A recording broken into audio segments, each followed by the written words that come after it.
Okay, ready? 30 seconds.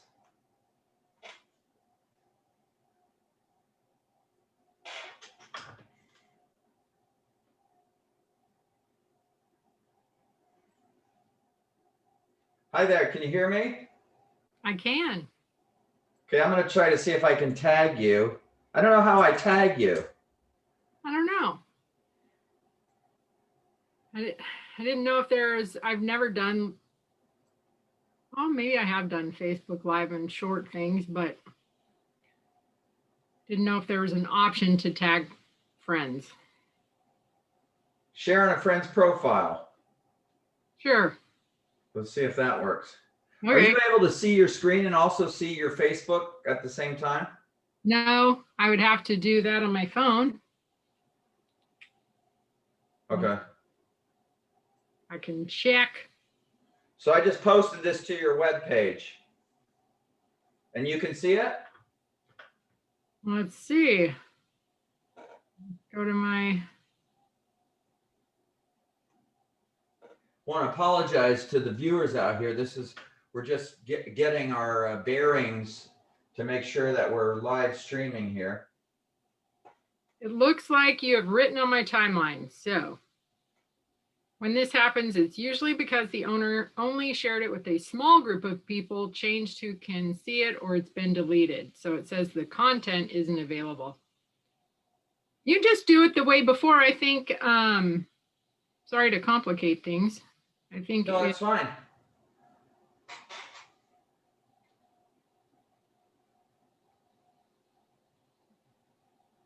Okay.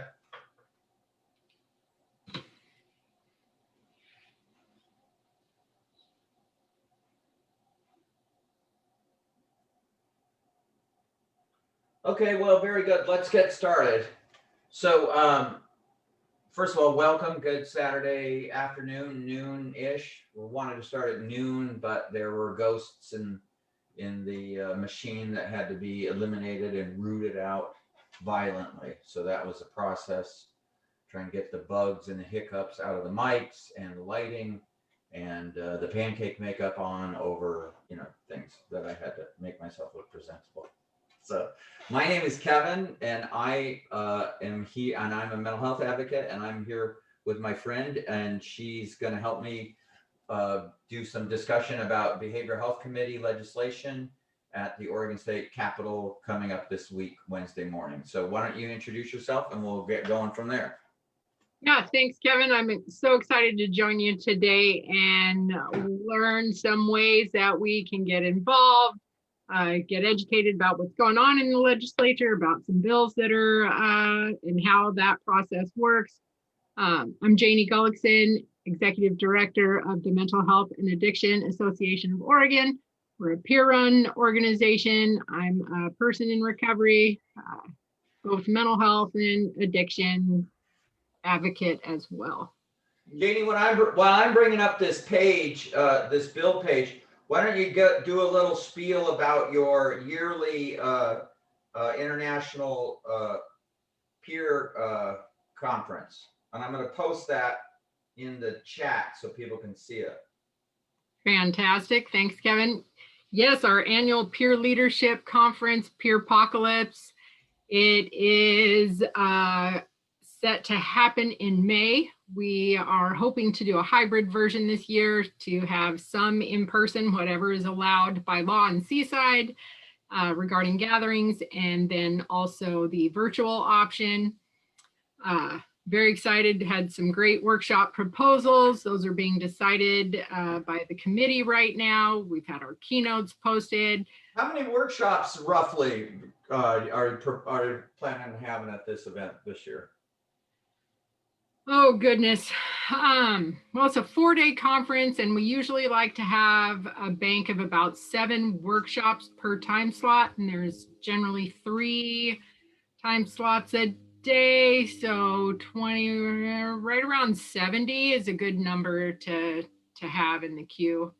With also, wow, that's phenomenal. And so people can go to this link and find out more about registration, more about the workshops, to see if there's workshops that they're interested in, or things they haven't heard about that may be worth checking out. So that's very exciting. That's very exciting.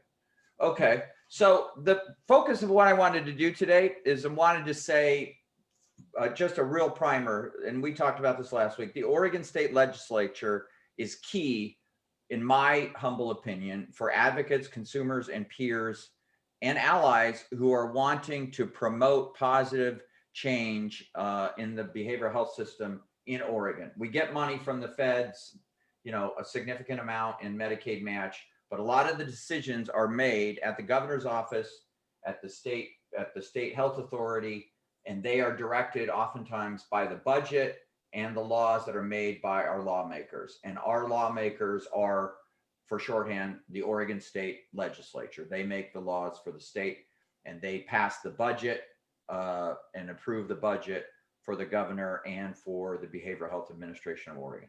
So that is why I think it's so crucial for people who have never been involved in understanding legislation and people who find it intimidating or don't know where to start, is wanted to take it piece by piece and say, look, this is not rocket science.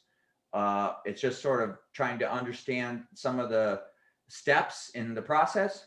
And so what I thought I wanted to do today is highlight our session, our legislative session just kicked off about 4 or 5 days ago. But the first behavioral health committee in the House, and most of the major funding for behavioral health issues go either through the Senate or the House, the ones that cover mental health and behavioral health.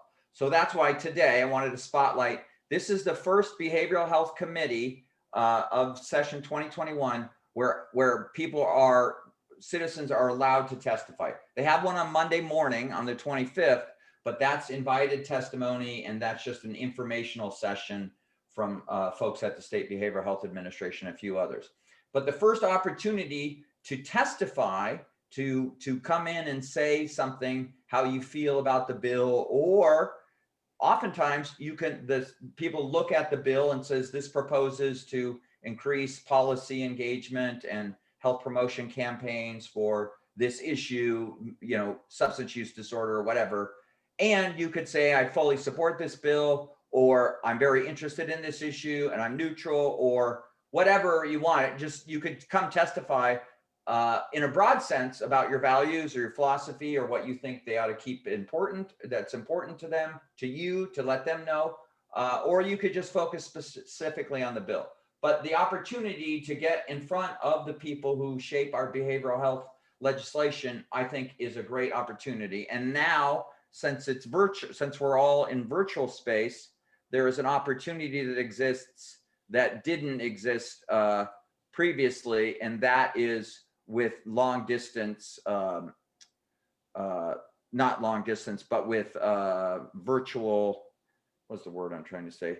Virtual, to be able to testify virtually. So, Kevin? Yes, go ahead. I have a question. For Monday's session, though, even though testimony is by invitation only, are we, the public, allowed to watch? Right. So if you go to, so can you see on the screen, I brought up Monday morning's House committee. It starts at 8 a.m. And yes, so you will be able to remotely view this. I will, if you go to this link on Monday morning, there will be a camera, a little icon of a camera right next to that, which will mean that it is live, or you can see the recorded version of it. So Monday morning at 8 a.m., you go to this page, and I'll put it in our screenshot. And Monday morning, you go to this page and you click on it, and you see the camera icon, and you click on that, and then you're able to then watch that from afar. You're able to watch that from your house. Thank you.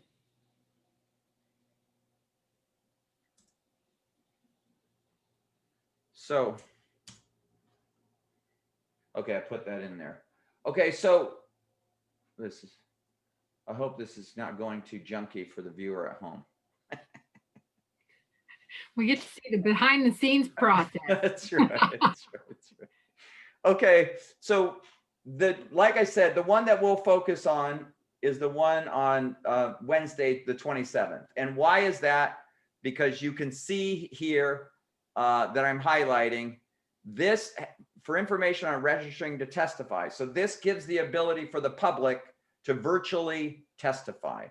And I want to go into that. But first of all, let's go back and take a look at. So the House Committee on Behavioral Health is populated by 1, 2, 3, 4, 5, 6, 7, 8, 9 House of Representatives, people from the House of Representatives. And although the Democrats have a majority, a significant majority in the House, there are Republicans on this committee, particularly, and these are also good to know, who is the chair of the committee? Representative Tanya Sanchez, and and that's a new position for her this session. And a new vice chair for this committee, Representative Raquel Moore Green, and then Vice Chair Representative Rob Nose. So some of these people you may or may not be familiar with, but Janie, do you know who your legislative people are? Do you know who they are? No, Kevin, could you show me how to find out? I live in Clackamas County. Okay, do you have a zip code? Can you Yes. see the Oregon State Legislature, who represents me in Oregon? I see that, yes. Okay, so this is, I'm gonna put this in, anybody who's trying to figure out who is my state senator, who is my state representative, you go to this page and enter this information, and it will take you to the page of, so what is your zip code? Maybe that'll be enough to help us figure this out. Okay, 97004. 97004. Okay, that's not enough information. So well, let's see. We don't want to have to give your whole information to all the viewers. So let's see if this will work. Beaver Creek, Oregon. That's not enough information. Well, let's. So it seems like you might have to put in the whole address. Right, you have to put in your whole address. So I'm putting in my address.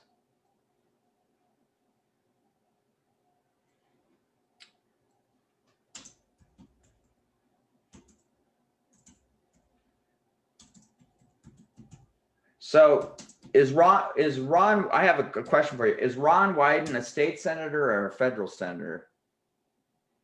He is a federal senator. That's right. So this, you can see now on the screen here, my representative, my state senator is Kathleen Taylor. And then on the other side, so there's one senator for every 2 House representatives. There's 60 representatives and 30 senators. So my House district is run by a gentleman named Rob Nose, and you can sort of see this here. But I bet if we go down this map, we can get some idea where Beaver Creek is. Oregon City. So Oregon City County. Okay, how far from Oregon? How far from Stone Creek Golf Club? Okay, Beaver Creek. Yes, and so, yep, right by that golf course. So Beaver Creek is District 39. So where is?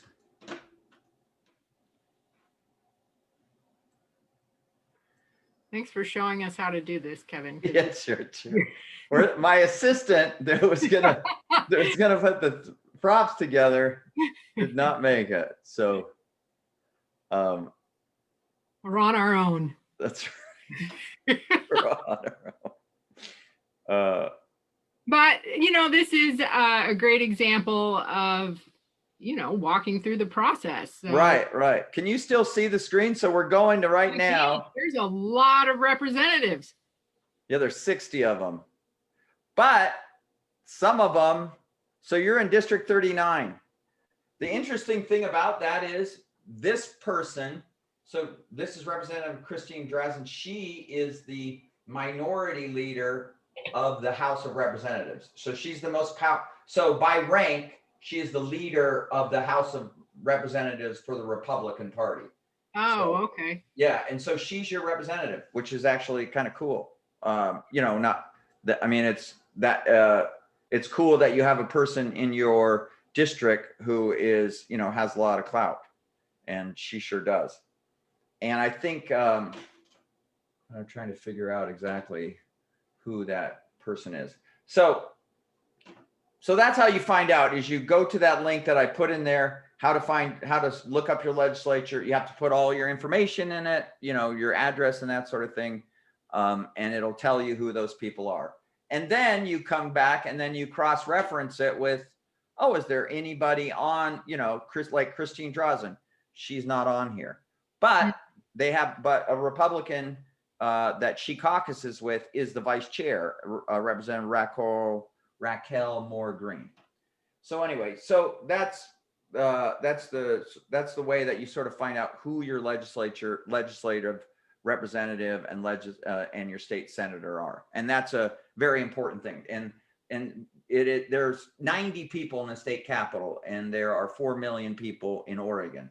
So building a relationship with these people, letting them know who you are, what's important to you, and being visible and above board with, these are the issues that I care about, and making connections with them. Even if they're not on the committee, they have connections with people on the committee who could carry a message for them.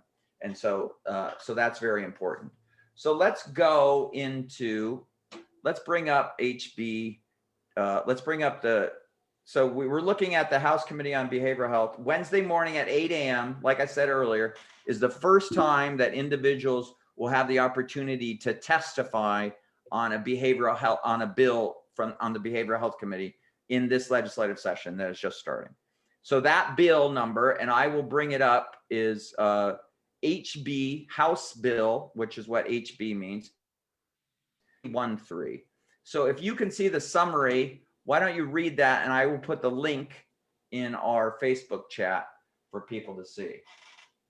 All right. So this bill requires Director of Oregon Health Authority to work with Alcohol and Drug Policy Commission to take statewide inventory of services available to prevent and treat substance use disorders and to support individuals in recovery from substance use disorders.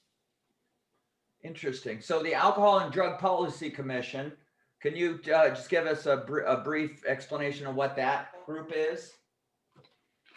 Yeah, they are a commission or committee that has been, in existence for some time, but in the last couple of years, and correct me if I'm wrong on any of this, I'm just in a general way sharing what I know about them. They were tasked with developing an Oregon statewide strategic plan, and that's accessible online. And here's what it looks like. It's pretty thick. It's a 5-year strategic plan. There's a nice introduction, lots of information in here, mentions who the commission members are, and it's a really comprehensive plan. Okay, very good. So that is House Bill 2313, and I am going to stop sharing for a second so I can put that link into our Facebook so people can see this, and I'm going to write it in there. This is the bill that public testimony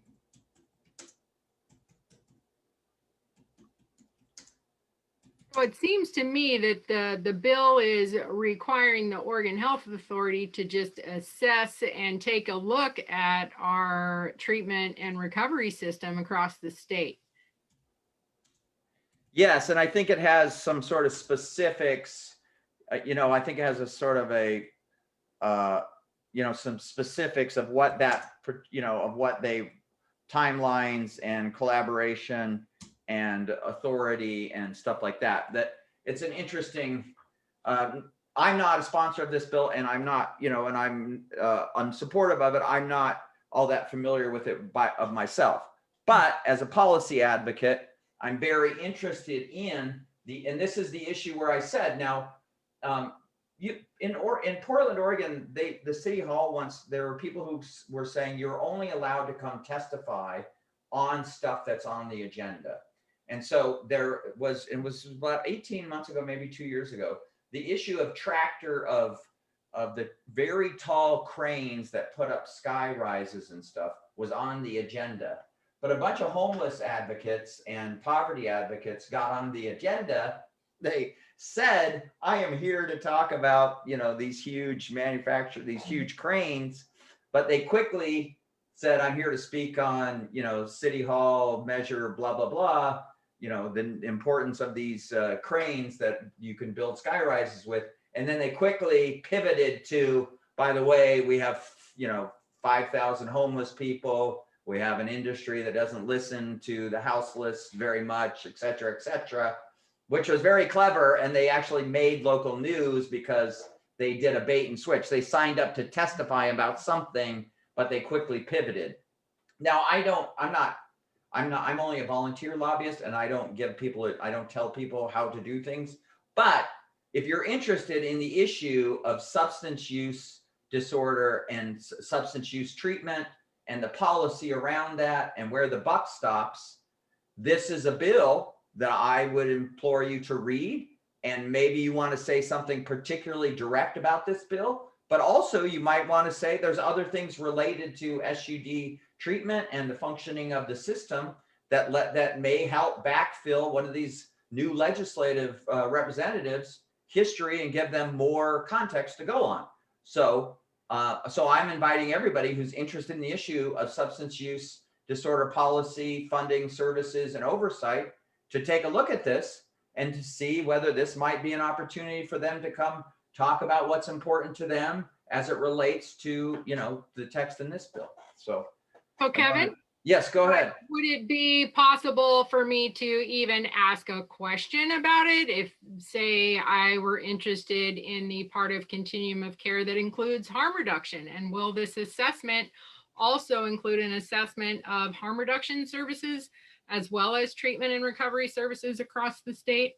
Great point. So oftentimes people come with an idea of saying, I really like this, but I also think, that it's, and just to be general, I really like this, but this does not provide enough grass seed for the lawn, out there in our public buildings or whatever it is. So I would like to question, maybe you ought to consider putting this in there. And then sometimes formally what happened in session 2017, we saw a bill that had to do with the traditional health workers and the CCOs in Oregon and reframing some of the language about traditional health workers. And we put an amendment forward. First, we said we're supportive of this bill, but we're also suggesting we drafted to say we would also like the right for peer services to be implicit in the CCO contracts, to say that in bold lettering. So everybody who in Oregon who is a mental health consumer of the Oregon Health Plan knows that they have peer services as a right if it meets their treatment plan criteria. And so that happens an awful lot of times. And so there will be people who may be adding to this bill and saying, let's fluff it up, let's add some more stuff around this. And maybe there'll be people, like industry people or pharmaceutical or medical industry folks who will say, or Hazelton who say, I want to change this. I want to redact or take something out of it. And that's the dialogue that happens after people give their 3-minute testimony. And then they take all the feedback and go into what's considered a work session. And then that will follow after this bill. And then we'll make a decision in the work session to, after we've taken all that testimony on Wednesday morning, do we pass this bill? Do we need to have another hearing on it? What should we do? And so it's always a great opportunity for people to have their voice heard. And like I said, there's 4 million people in Oregon, and there's 90 people in the Capitol to hear our voice and to hear your voice, and why it's essential to build relationships and get face time in front of them. Like, I'm a subject expert about CRMs and PSS certification. I'm not saying that I am, but I'm just saying I'm very interested in this. I'm a recipient of SUD treatment. My nephew has been a recipient of SUD treatment. I work in policy as a volunteer lobbyist, blah, blah, blah. You run a very large, peer support agency and deal with a lot of folks who have substance use issues and mental health issues and do service in that area, so that's the point of this, is trying to, and I'm not, it's hard for me to be simple at times because I just don't think my brain works that way. But simply, the first opportunity to come make your voice heard and to speak about a bill and to weigh in about, I think this is good policy, I don't, et cetera, is Wednesday morning. And that is in the House Behavioral Health Committee. And that was the thing, that was the one point I wanted to get across. So why don't we, so next on the agenda, do you want to continue on the agenda, or do we want to tell people about how one gets to sign up? Why don't you tell us, so if we're still, let me bring that back up. Okay. So we're still looking at the Wednesday morning agenda. Yes. So I'll bring it up here. So we just discussed House Bill 2313. So that is that bill. That's the only bill on the dock so far, but that could change. So that could, today is Saturday. So Monday morning, they could add another bill for hearing. They don't usually do that. Usually, by Friday night at the end of work, what is slated to be on a committee. So, but when you go down after that, and this is also, I think, useful to understand. The rest of the legislative committee, the Behavioral Health Committee, on Wednesday morning is invited testimony only. And so people are allowed to witness that, but you are not give oral or virtual testimony or speak directly to it. You can submit written, feedback to it and stuff like that, but you are not invited to testify on this because Ballot Measure 110 there's no bill associated with that currently that they're taking feedback on. It's an informational sort of point of view. So why don't you tell us a little bit of, and I know that you recognize all these people under here. Why don't you tell us what Ballot Measure 110 is and just give us a quick refresher on that, and then we'll go from there. Thank you.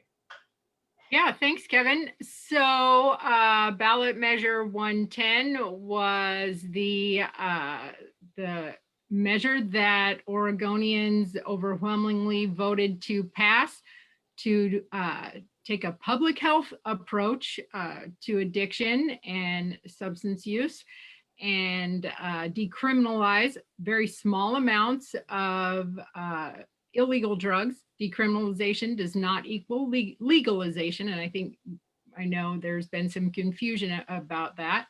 As well as it takes surplus cannabis tax dollars to fund a system that is responsive to the need. So, everything from harm reduction services, treatment services, and long-term recovery supports. And how it looks in action is, instead of maybe if you are, have a little bit of drugs on you and have interaction with law enforcement, rather than getting arrested and charged with a crime, you would be given a ticket. And then the ticket would also instruct and let you know, have a $100 fine, and then you would call or go to an addiction recovery center where you could get a comprehensive screening done by someone with lived experience who's been there, done that. A certified recovery mentor or peer support specialist would be on the other end of the line or at that center and talk with you about what it was you were looking for, what you might need. And if treatment was something you were interested in, help connect you to that, or housing, or medical care, all the things. Very good. Now, so this was on the ballot in November, and it passed the ballot. So, and now I have two questions. So where is this now? It's at the legislature. What are they going to be doing? What are they hoping to be doing with this? And what are some of the issues about this that people might want to know about? Like they're putting together a Measure 1 town council. Is there going to be funding for this moving ahead? That sort of thing. Where Right. is that? What's happening with those things particularly? Well, it's not called a ballot measure anymore. It is now an act. It is now in law. So it is called the Drug Addiction Treatment and Recovery Act, or DATRA. So I'm hoping that can also be, a way to identify Measure 110 now. And so some things people might be interested in are, what are some key dates when things happen, such as decriminalization and a call center, a temporary addiction recovery center line goes live. And the Oversight and Accountability Committee is chosen and starts their meetings. When does that need to be, when by what the ballot measure lined out, when do they have to announce, when does the Oregon Health Authority have to announce when that committee or that council is put together and fleshed out with members? I believe that is also the February 1st date. I could be wrong on that. I know decriminalization and the call center line needs to be open on February 1st. And I believe the Oversight Committee is also supposed to at least be chosen. And we had the applications go out already. They've been received. Application period is closed. So they are choosing those members probably right now as we speak. Very good. Do we know how many members are, what the membership, what the count, how many members are purported to be appointed to this council? Is it 10? Is it 20? I think it's 19. What is your sense of people? So I myself am, for those who don't know, I'm a recovering alcoholic and struggle with addictions. And I've been a customer of the public delivery system. Where is the sense of, are there going to be a significant amount of people who have actually been SUD, who've been customers? People sometimes don't like the word customers or consumers, or people who have gotten substance use disorder services from a public provider.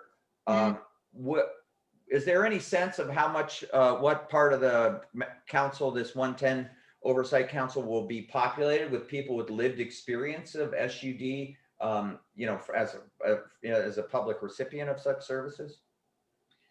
There was real intention to include several people with lived experience, and even more so have representation from the communities that have been most impacted by the criminalization of addiction and substance use. And that is our Black, African, Indigenous, Hispanic communities, other communities of color. So there will be also this concerted effort to see that diversity is top of the list, and lived experience, and providers of all types in different systems as well. And who is the spots that are required are outlined in the measure itself. So if someone were interested in reading all, I think 19 pages of the ballot measure, they could look that up and see what specific spots are needing to be filled. How long does it take to read that 19 pages? Less than 3 minutes? Because then I might go for it. But if not, just give me the cliff notes. Here's the one other question that people comes up. You mentioned the addiction. There's some sort of screening thing, process, group service run by peers called the addiction recovery screening group. What this bill puts some architecture in something that I'm not sure exactly what the term is, and I think you used earlier, addiction treatment recovery center or something like that. Yeah, there's addiction recovery centers is the name of where peers will be. It's not brick and mortar buildings needing to be built across the state to create these addiction recovery centers. They can use existing services, expand those. And if there's nothing in a certain area that could be expanded, then it will be up to the CCO in that region to see what can be developed. So But these are called addiction. So tell us again, addiction recovery. What is the what's it called specifically again? Addiction recovery treatment? addiction recovery centers. Addiction recovery centers. So who out there in our current structure ecosystem of substance use delivery, who can qualify? Is this just peer organizations, or is this community mental health centers, or county clinics, or who qualifies for that designation, or is that still undefined? I don't mean to throw a hardball at you, but I think people are going to be asking this question once they start getting involved and understanding what they're trying to do here. Right. Well, that's going to be something determined in detail by that Oversight and Accountability Committee. So that will be some of the work of the committee. And of course, I am only talking about things that I have an idea about. It's not that anything I'm sharing is set in stone. It's my understanding of it. And there are things I absolutely do not know. And so even though I was a co-chief petitioner and I know the ballot measure, the implementation itself is up to the Oregon Health Authority. And I am part of, an advisory, it is called the Health Justice and Recovery Alliance, and I'm on the Health Committee, part of that. And we are hoping that, that our work will help advise Oregon Health Authority and keep true to the intent of the ballot measure. Very good, very good. Thanks so much for breaking that down and sort of brass tacks so people sort of understand that. So that we should be hearing soon, hopefully soon after the 1st of February, who was appointed to the Measure 110 Oversight Committee. That will be the administration of that platform will be under the Oregon Health Authority, and then the addiction recovery centers, and we'll sort of see how that comes out, particularly defined and the opportunities for that. One thing that I noticed, just because I'm an amateur legislative watcher, in the Senate, when they announced in late December the committees, we had an Oregon Senate Judiciary Committee, but this year they changed the name, and this is why I wondered if there's things that pop in that they feel like they needed to beef up their view. They're taking a look at this because they renamed the Oregon Senate Judiciary Committee, which looks at making laws and that sort of thing, civil and criminal, and then included in the title Ballot Measure 110 Implementation Committee, which is it's not a subcommittee. This is a tagline on the front level Senate Judiciary Committee, which is different because like the House Healthcare Committee has a subcommittee on COVID, but they didn't add that to their title name. And this tells me that there's somehow the people who run the Senate Judiciary want to let the public know we're paying attention to this. This is above board, and we're putting this into our title. And so this would be a very interesting committee to watch, particularly to see what's going through regarding that and their actions around that. It'll be very interesting to see the intersection between the Ballot Measure Implementation Committee of the Legislature and the Measure 110 Oregon Health Authority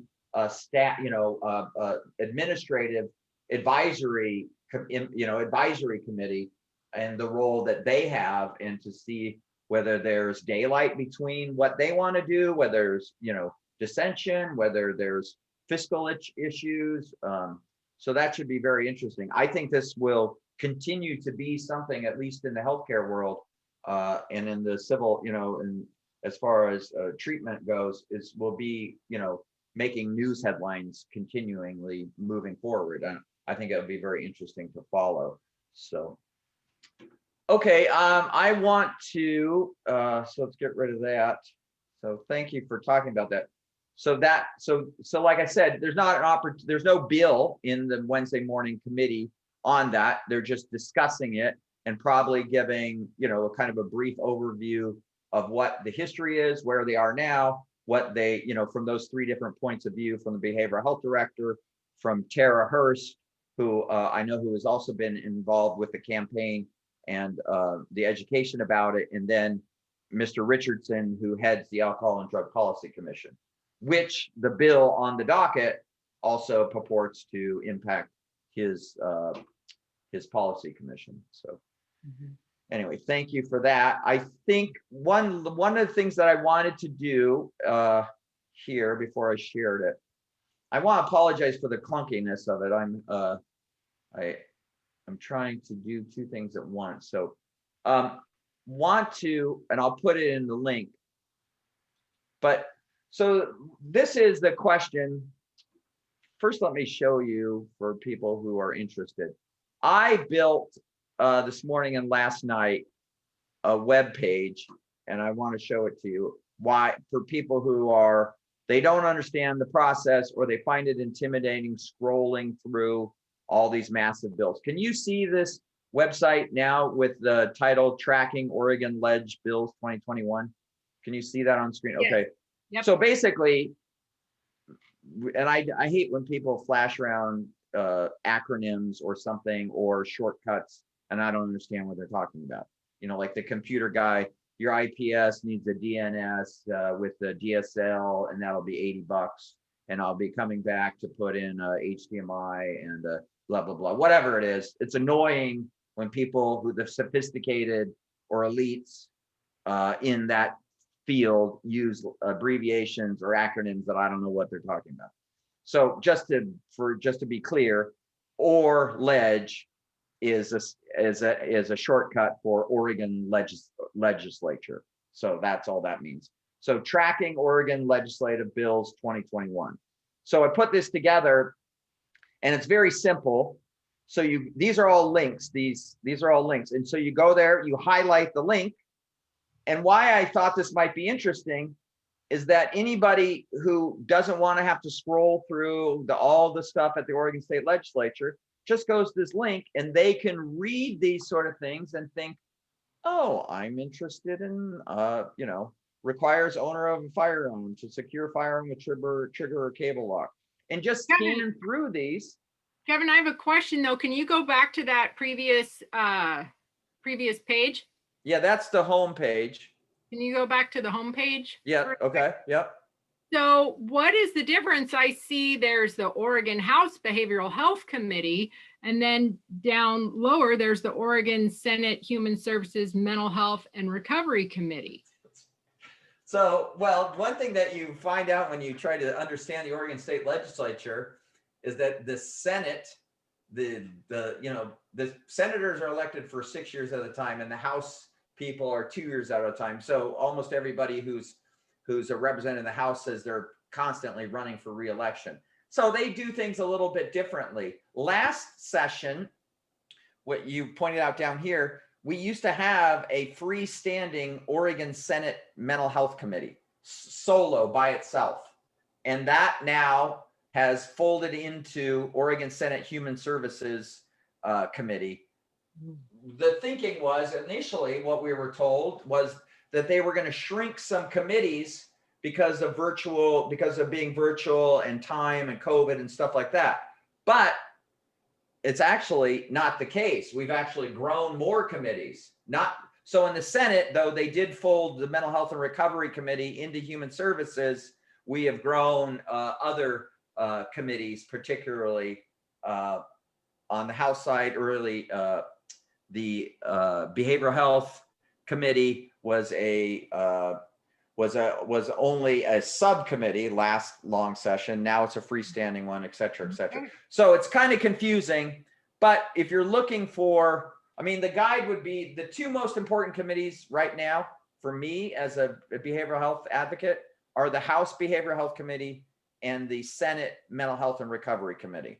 Those two for funding services moving forward, those are the two of most interest to me. Secondarily to that, the committees that look at civil commitment and criminal prosecution, those are the House Judiciary Committee and the Oregon Senate Judiciary Committee. And those are some of our friends, and I think we have a friend who's on the Zoom with us now. Those are the ones particularly that people will be interested in watching, because there's a few bills having to do with civil commitment, consumers' rights, around doctors' ability to hold them and treat them in a psychiatric ward or in stuff like that. And so those will be going through the committees that make the laws. The other committees, the behavioral health committees, are the ones that approve budgets and new services. And so those are also both very useful to pay attention to. So I will put this link, it's simple, kevinfitz.com. It's right at the front page. So I'll put this link in the live share for people to see it. And so they'll be able to see, I want to make this, I wish there was somebody who, when I start doing this, who would try to break it down so it wasn't intimidating to me, because it sure was. And I thought that this was rocket science, and the easier it is and the less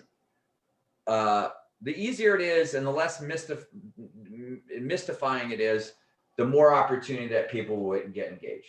I don't know how many people, if you had to say, if you were on a quiz show, just say we put you on a quiz show right now, how many certified PSSs, peer support specialists, and certified recovery mentors are there in the state of Oregon? Just take a rough guess. I don't know the answer, but just take a guess. Well, there's going to be somebody out there that does know the answer, and I'm going to get it wrong. Well, thank you for that. That was, you made me feel like we had a huge audience today, so that's good. But there's 4 million people in Oregon, and one out of 5 know somebody who's struggling with SUD or mental health issues, and maybe it's more than that. But so roughly, what would you say? Do we have 20 certified peer support specialists? I think. We have a lot. It's in the thousands, Kevin. I think, it's somewhere, if you combine their separate certifications, and there is some crossover, and that could be a whole different show, and we should have Eric Martin on that one. But there's thousands. Yeah. So I would say last time I heard just a rough shot by one of a gentleman who is key at OHA, who sort of oversees or runs some of those. It's somewhere around $5,000, maybe a little less, maybe a little bit more. But I can confidently say there's at least 4,000 or more people out there who are peer support workers and certified recovery workers. Now, I don't mean that they're all working. I don't think that there's all jobs for everybody that want those, but that's an awful lot of people, particularly who are impacted by some of the things that Oregon Health Authority does around, some of these rules and some of that sort of stuff. So it's always good to, and I don't know, and thank you again for all the work that you and your team has done to put on this amazing, peer support consumer convention, Pierpocalypse, every year, because it's a great way for folks who are interested in services, who work in services, but then also want to know, how does this thing happen? How did we get peer services in the first place? How do we get more money to buy a huge plot in Eastmoreland, to do innovative stuff or whatever? That's none of that stuff. It's all fantasy stuff. But just how do we do that with public funds? And the way to do that is particularly through the Oregon State Legislature, to tell them, I have this goal, blah, blah, blah. So to try to help people get familiar with it and interact with it in a way that doesn't seem intimidating or doesn't, the biggest challenge I had in first intersecting with the legislature is I thought, I don't have a $500 wool suit. I don't have a Toyota hybrid, and and I don't have all these accoutrements that these people do. when I come in there present, is there some, poor guy who suffered with an awful lot of serious mental health issues, with not all his wheels on the road particularly. And it was intimidating to me. People have said it over and over again. Politicians are, just like showbiz, except they're not attractive. It's showbiz for the unattractive people. Now, I don't know if that's true or not. I don't judge people on their appearance, just on their personality. But it's intimidating. Getting involved in understanding policy and politics can be intimidating because it's not like your home group where everybody's happy to see you and give you a hug and remember your name. There's a lot of people fighting for attention and struggling over, big budget issues. And so a lot of, so it's. What do you do to prepare? And is there a time limit they give you to testify? So what are some tips or tricks that you've learned over the years when to get ready to prepare yourself and to know, what the parameters are of your testimony?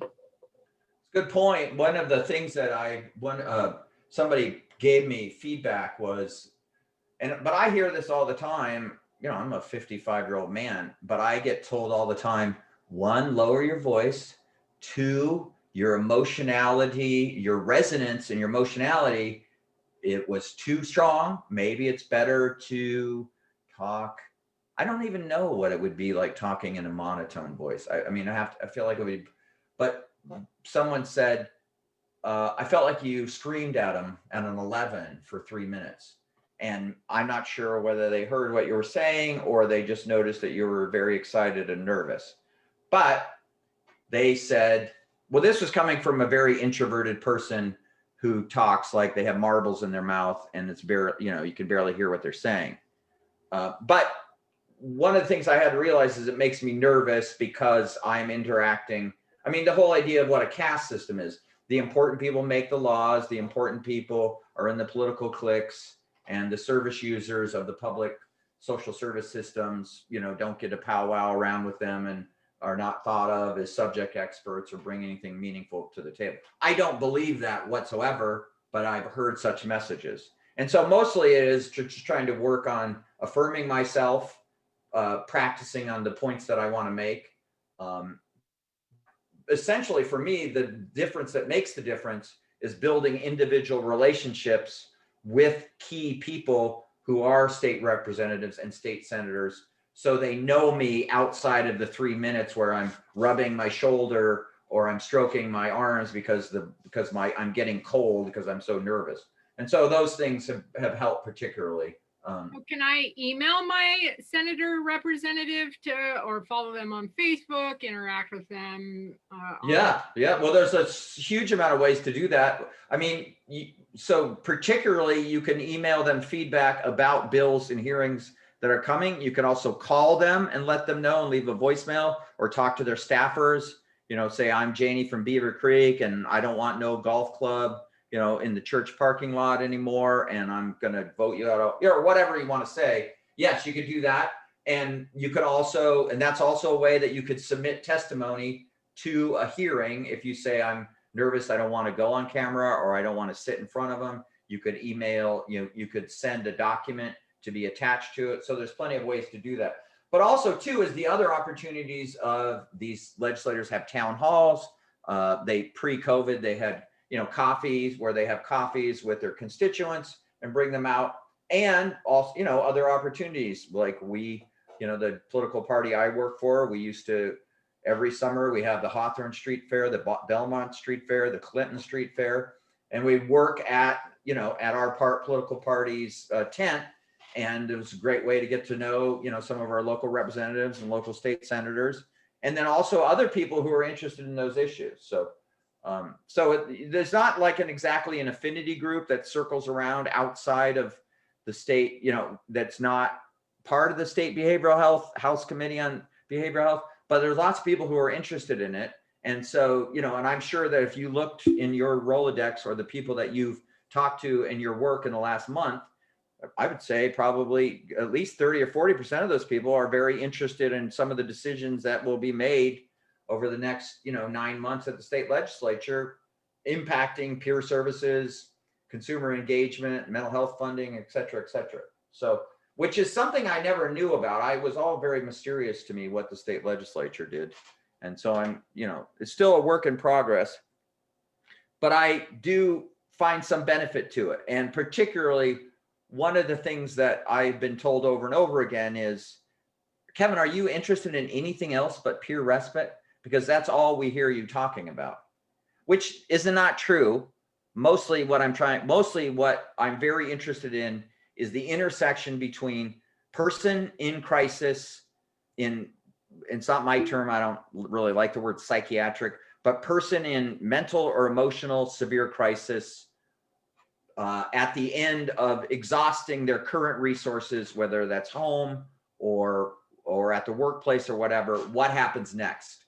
And one of the things that I really think about and why peer respite is so important, the intermediate step between the house, the workplace, and the locked psychiatric ward or the jail is intermediate supports that are voluntary and meaningful for the user. And that's one of the things I really care about. And I really think, given the opportunity, that we will be able to tell a narrative to the larger system of, I think we ought to go this way, because this is what it's telling us about community, about trust, about peers leading in relationships that are non-threatening, non-coercive.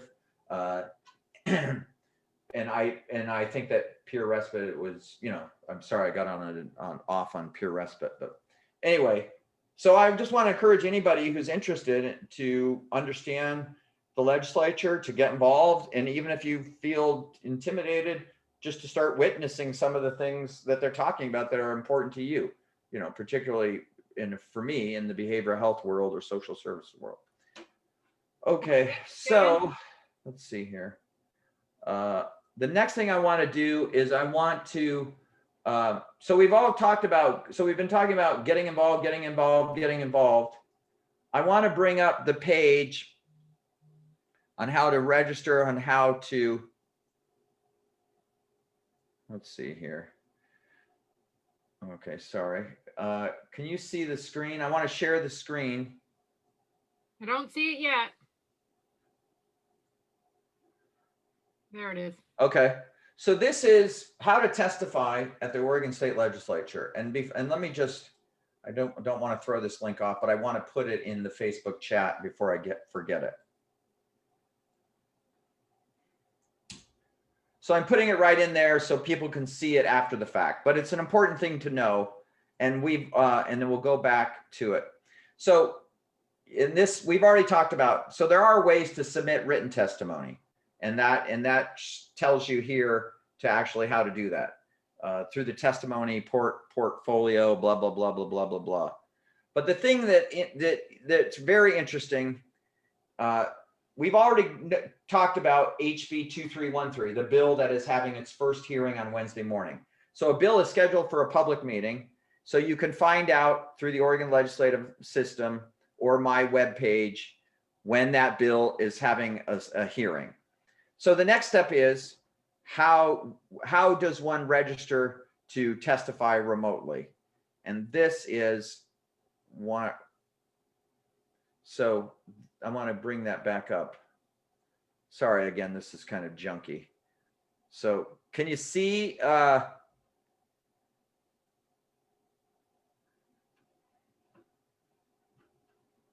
you see the screen now? Yes, so it looks like a testimony submission form. So this is a testimony submission form that you submit, that you can submit written testimony on the bill. So you're not going to testify on video, but you just want to submit a PDF or something. So this is that particular form. So that's one way to do it for the people who don't want to be on camera. But so here it is right here. Can you see this page where I'm highlighting? Yes. So I don't know why they call it oral. I don't really, this always throws me for a curveball, oral testimony. But so oral, do you want to read this here? Read this? Sure. For live remote verbal testimony, registration is required to testify by phone or by video link. So you could do this by phone as well. You'll receive a confirmation email.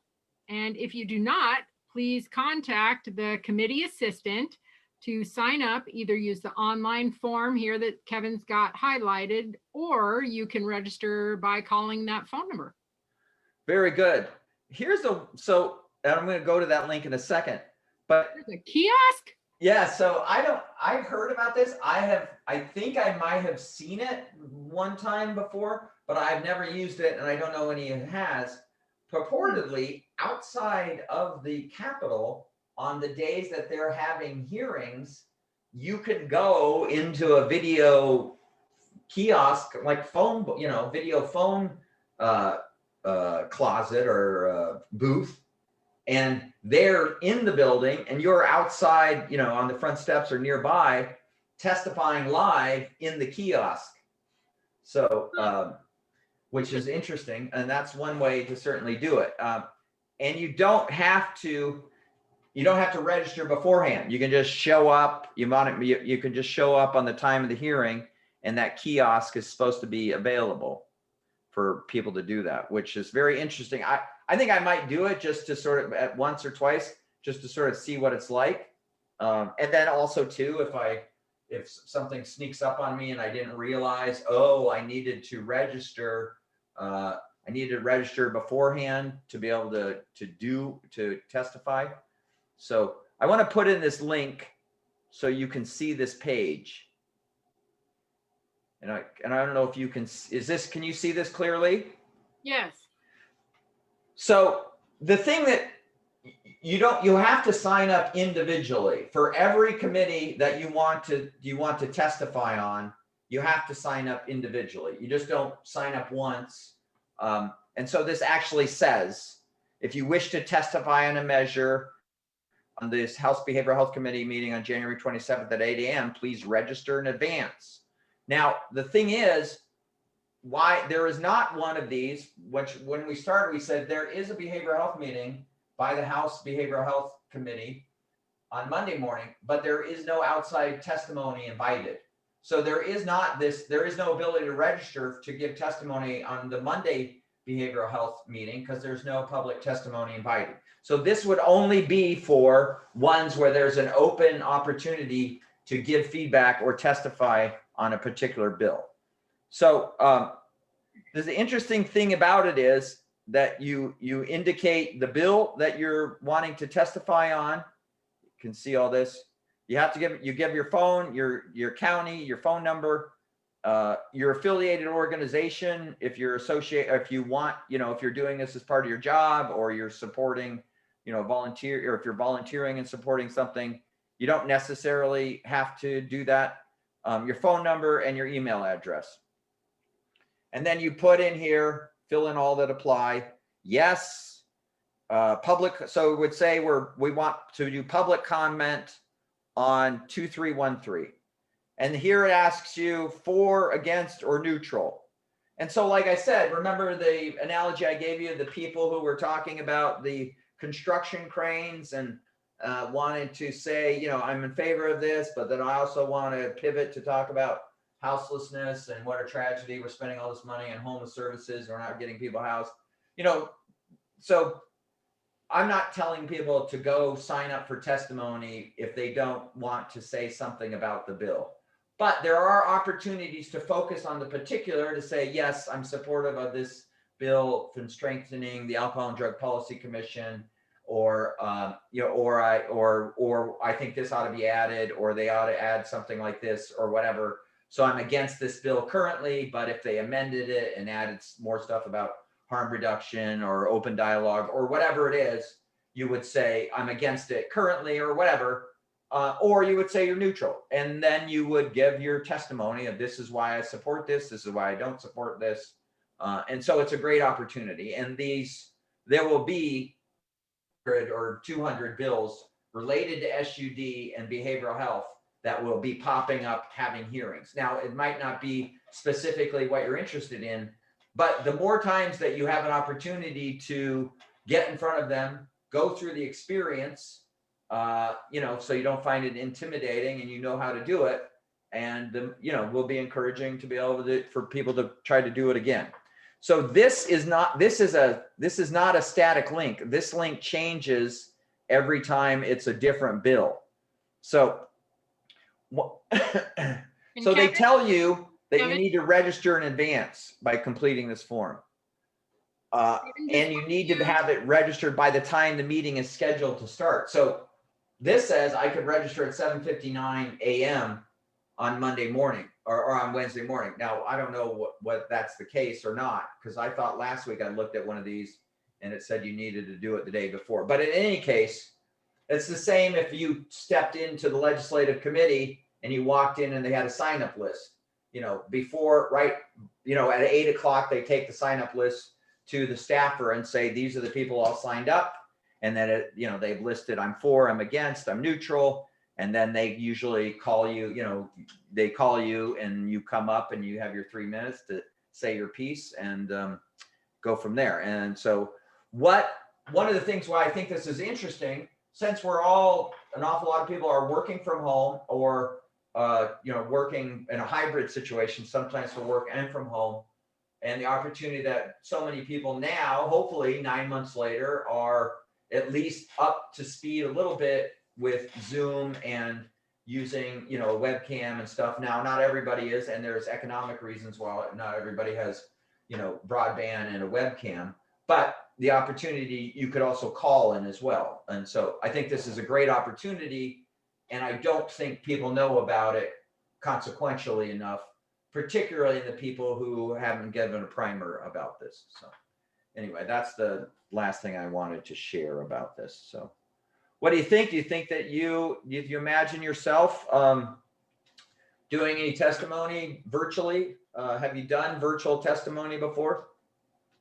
I have, yes. And also will be signing up to maybe make a comment on Wednesday, or I might do it by email if I'm unable to be there in real time. So thank you for showing me the process to do it independently. Usually I've just joined people who have, been invited to give public testimony. And so I'm part of that, but now I know how, as an individual, part of the public, to sign up myself. So thanks. Yeah, one thing is very good is at one of the Pierpocalypses, I think 2 or 3 years ago, the one where not when I was one of the featured keynote speakers, not that one, but the one before it, I think, where I won the Peer Leader of the Year award, that one. Yes. I'm 2 people afterwards said they're very interested in coming to speak to the legislature. 2 people. One of that was actually one of your staff persons at the time, came and I think it was 8 months. So I think the Pierpocalypse was sometime in the mid-spring. And then fast forward 10 months later, 2 people that I had connected with at Pierpocalypse when I won the Peer Leader of the Year award. Did I mention I won that? There was the next year that I got, there was the featured keynote, but it was the year before that who's running this show? How come I'm getting all the awards and keynote speeches? That sounds, I don't know. But anyway, it's good to have friends on the planning committee. But so those people had never gone to the state legislature in Oregon and testified, and they were nervous and uncomfortable about it. But I listened to their testimony, and 2 of them were so brilliant. I actually took that recording and I put it up on my website, and I had put it in social media, because that person's 3 minutes, one of those persons was just brilliant in basically calling out the whole public mental health system and the leadership of it, in a polite way, as almost being trauma deniers, and not understanding adverse childhood events and the challenge that the system that re-wounds people inadvertently and its unconsciousness. This person spoke to that brilliantly. And two other people spoke about their lived experience and the problem with long-term institutionalization. It was great. And they had never done that before in Oregon. And that was awesome. And that resonated significantly with the legislators that I knew. In fact, one of them said, when we brought people to testify on the peer respite, I've never been to a more powerful hearing on mental health ever. And I've been doing this for 8 years. I've never heard 6 or 7 people talk so passionately and eloquently about peer support and non-coercion and consumer choice in a way that just went right to my heart. And that was great. And we owe it all to you and your team for putting together large events where people can commingle and share stories and encourage people to get involved. And, it's another political activism system, legislative act, testimony is a form of activism as well. So anyway. Well, thank you for taking, the time to teach us and educate us about how our voice can count and be heard. I mean, we know the huge campaign on our vote counts, but this is an additional way to create change and advocate for change. So really appreciate you taking the time on a Saturday afternoon. Well, sure. I think it's important for people to know about. And I just want to apologize. The fundamentals of bringing out the pages and then having to co-host the call may have gotten a little junky, but I think we got the information across. So, well, thank you so much. I appreciate it. And that ballot measure 110, thanks so much for your work on that. And we'll look forward to maybe maybe soon we will be having an announcement of who those people are. And I think that might be, particularly interesting for the people who are, in recovery to like, hey, that person's on that committee. They can help represent my voice about, what I think about issues, So anyway. Okay, well, very good. So my name is Kevin, and that is about it. Janie, why don't you again tell us who you are and why, just to give people some idea why I invited you, of all people, to participate in this. Why is that? Not just because you're my friend and I'm your video. Janie, I'm Kevin's friend. Just a random guest. Well, I invited her because she has 53 employees. 63? 63. Yeah, 63, and we're hiring. So we've got a bunch of open positions. So please go to our website, www.mhaoforegon.org, and check out the positions that are open right now. If you're a recovery mentor or peer support, peer wellness specialist, would love to meet you. So again, Pierpocalypse in May. Put the link in the Facebook live chat so people can see that. If you don't know what it is, you are missing out on it. It is the liveliest, greatest. It's a lot different from the button down, wonky data, throw a couple Excel spreadsheets on the PowerPoint and then lecture at you in a monotone low hum without blinking once or twice and then call it good. It's just a great experience of people who have been there. And like they say, like the guy in Moby Dick says, I alone live to tell the tale. The people, who are primary leaders, thinkers, and doers, coming from severe backgrounds of substance use and mental health issues. And so it's just fantastic. It's life-changing. So, okay, well, that's it. I think we went a little bit over, but I think we got started a little bit late. So very good. Thank you so much for your time today. I know that, you have a lot of things to do, but I appreciate it. So we'll put this up and hopefully we'll at least get 53 views because we have 53 of your employees and they know to get in good with the boss. They need to understand how my boss thinks, what she cares about. Does she have a sense of humor? And does she have a nice video? You have a very nice video suite up there. Who is very stylish. It's very nice. Well, thank you. Tips and tricks on how to also present yourself virtually. Can I say one more thing? Can you read my t-shirt? Extreme States Club of Oregon. Yes. One thing I wanted, so this is not, this is just, t-shirts, Kevin. Well, that's the problem. We got the ideas, but we haven't been able to get it to the merch people yet. And I think I got dandruff on my right shoulder. But this is, can I stand up here? So these colors are the color of the Oregon state flag. This font, Extreme States Club, is very similar to the font on the state of where it says State of Oregon. And the colors in our logo in the little nonprofit policy group I run is the exact same in the state flag. Now, very few people understand that, but a lot of people from far away think, oh, I'm wearing an Oregon state flag.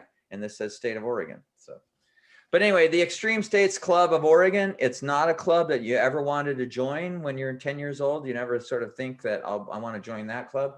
But once you do, you're a member for life. So, okay, well, let's sign off and have a very good Saturday afternoon. It's 1:35, so I think we probably went, I don't know, maybe 10 or 15 minutes over, but that's good. Thank you so much for your help in getting this information out. I look forward to Wednesday morning at 8 a.m. the Behavioral Health Committee.